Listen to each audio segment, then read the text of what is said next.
Welcome to Neela's kitchen. நான் இப்போ வத்தக்குழம்பு வைக்க போகிறேன். சூப்பராக இருக்கும். அப்பாயி சொல்லி கொடுத்த மாதிரி வைக்க போகிறேன். நான் மசாலாலாம் வதக்கி அரைச்சிட்டேன். நான் ஏற்கனவே வீடியோவில் வத்தக்குழம்பு போட்டிருக்கேன் நான். ஸோ டிஸ்கிரிப்ஷனில் இதோட லிங்க்கு கொடுக்குறேன், பாருங்கள் எப்படி செய்கிறதுன்னு. இப்போ தாளிக்கலாம். வெங்காயம், வெள்ளைப்பூண்டு, கருவேப்பிலை, தக்காளி 2, வெள்ளைப்பூண்டு கொஞ்சம் ஒரு முழுசாக போட்டிருக்கேன். பெரிய வெங்காயம் ஒரு 3-4 அரிஞ்சு எடுத்திருக்கேன். இப்போ தாளிச்சுக்கிறேன். நான் கடுகு, உளுத்தம்பருப்பு, சீரகம், வெந்தயம், வெள்ளைப்பூண்டு சும்மா ஒரு 2 தட்டி போட்டிருக்கேன் வாசனைக்கு. கருவேப்பிலை போட்டுக்கலாம் எண்ணெயில். வெங்காயம் போட்டுக்கலாம்,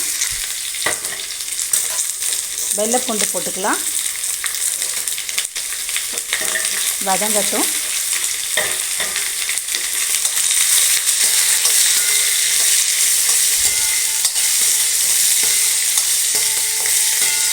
இந்த குழம்பு நான் ஸ்கூல் விட்டு வந்த உடனேயுமே அப்பையோட ரிலேஷன்லாம் இருப்பாங்க. அந்த அண்ணா ஒய்ஃபு, தம்பி ஒய்ஃபுங்க, தூரத்து ரிலேஷன்ஸ் அப்படி இருப்பாங்க.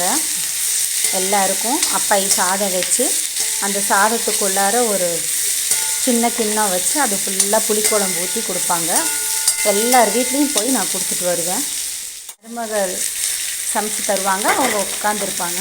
இந்த அப்பாயி கொடுத்தாங்கன்னா எல்லாம் ஆசையாக வாங்கி சாப்பிடுவாங்க. தக்காளி போட்டுக்கிட்டேன்.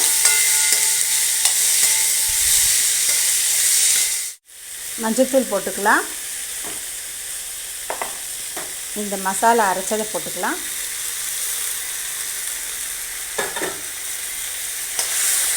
இப்போ நான் அந்த புளி தண்ணி ஊற்றிக்கிறேன். அவ்வளோதான். உப்பு போட்டுக்கலாம். கொதிக்கட்டும்.